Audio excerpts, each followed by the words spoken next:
Another group that's going to have a chance to prove everybody wrong, that's the offensive line. We're going to discuss who's going to step up, who's going to stand out, and who might surprise us coming up next on Locked On Sooners.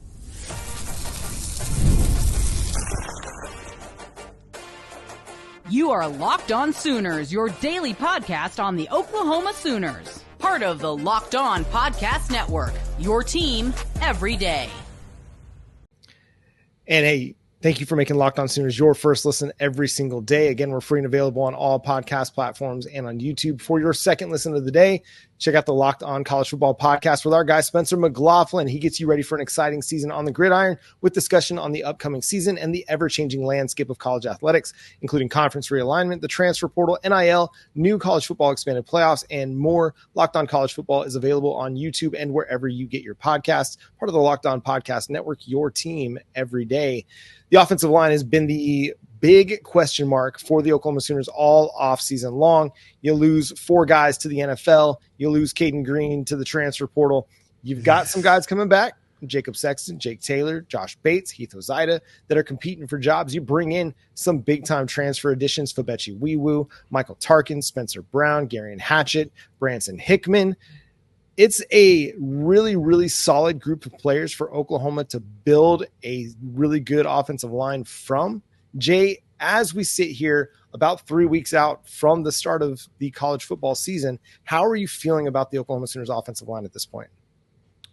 All that I've heard so far from reports at practice and stuff is that we're going to be pleasantly surprised with the offensive line. Look, I've talked about this ad nauseum. Main thing is Bill Beatonbow knows what he's doing, and he's done this for years. We don't have a new coach that's here. He's been the same staple we've had since Bob Stoops was head coach.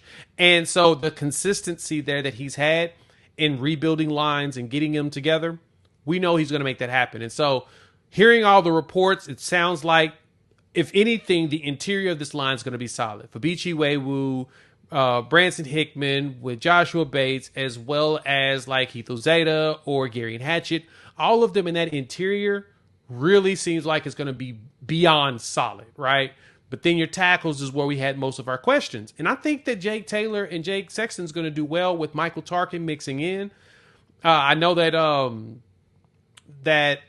George Stoya had made mention of potential offensive line configurations, and one that intrigued me, he had mentioned about like having like Tarkin with Sexton on the left side. So them protecting the blind side is they're potentially your strongest tackle type players, and Sexton knowing the calls so well, he can help Hickman as well as Tarkin immediately right there in the middle.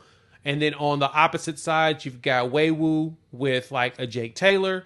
And so Jackson Arnold can be facing them with one guy that we know is going to be really, really good. Wiwu is going to be fantastic. Taylor is developing into some greatness. Gives them that time to be able to get that ball deep to Deion Burks or to Nick Anderson or anybody else out there going to be catching the passes. So I don't believe that the concerns that we've had before that's moved into questions, I don't even think the questions are really there anymore like they were the last couple of weeks. I think once we hear about scrimmage, which will be today, correct, Friday, going to be doing the scrimmage, I think that that's going to really tell us a lot about what the full configuration is going to be looking like going into at least Temple, because I know it's going to change once we get to Tennessee. You know what's fascinating to me is if you took this offensive line and you moved them a year back, would we feel better or worse? Or do we feel better or worse about this offensive line than we did last year? Because you think about it, Tyler Guyton hadn't really started very many games. Nope. You had McCade Mathieu. You brought in Walter Rouse in the transfer portal. You had Andrew Rame, but Andrew Rame, I mean, he's been okay. Like, he was an okay center. He wasn't great. He was just pretty good. Not great, but he was good. I feel about the same as I did about last year's offensive line. Just kind of trusting that it would come together. The only difference really was that you had Rame as a multi-year starter. You had McCade Mathieu as a 2-year starter with this group. You didn't have your left guard situation figured out. And you were trusting that Walter Rouse was going to not only be as good as he was at Stanford, but be improved. I think you could say the same for a guy like Michael Tarkin. You're expecting him to kind of be the same or better than what he was at USC in Florida. Right. And I think you can. I think you can get a guy in Michael Tarkin that's as good as Walter Rouse. I think left guard could potentially be even better than what it was last year. between Sexton and Heath Ozida, depending on which way they want to configure that. I think center could be an upgrade with Branson Hickman or Josh Bates, simply from a cohesion standpoint. I mean, the rumblings out of Norman were there was not necessarily a lot of cohesion and great chemistry from the center position. Right guard, McCabe Matire, he was solid for you, but Fabechi Wiwu has the chance to be an All-American at right guard. So the ceiling is higher there. And then at right tackle, okay, Tyler Guyton, obviously a first-round NFL draft pick, but Jake Taylor was a 4-star prospect coming out of high school, more experience playing the position, and maybe not the same athletic profile that Tyler Guyton has. But who's to say that he can't be as productive, especially in the run game, as Guyton was last year? No, I totally agree that Taylor can do it, because when you look at the numbers from last season, I actually have them. Shout out to my buddy that put this together. Sexton comes in with 481 snaps. Garion Hatchett has 335 snaps, which is shocking. He has less snaps than Sexton. Branson Hickman brings in 2,436 snaps. Fabechi Wiwu gives you 1,612 snaps. Michael Tarkin at 1,135. Now, Jake Taylor, similar to, as you mentioned about Tyler Guyton, he's coming in with only 88 snaps, but Guyton didn't play the year before either, right? It was all Anton Harrison, and Guyton would rotate in.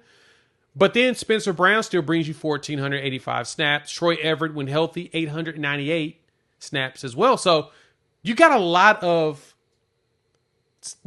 actual playing time that you're going to be able to lean on, even with the line being quote unquote inexperienced. It's going to be a line that's going to be tested early, often throughout SEC play. And they're going to have a big-time matchup, their first road game in the SEC, as they travel to Auburn, Alabama, to face the Tigers in Jordan-Hare Stadium. We'll discuss what to expect out of that one coming up next here on Locked On Sooners.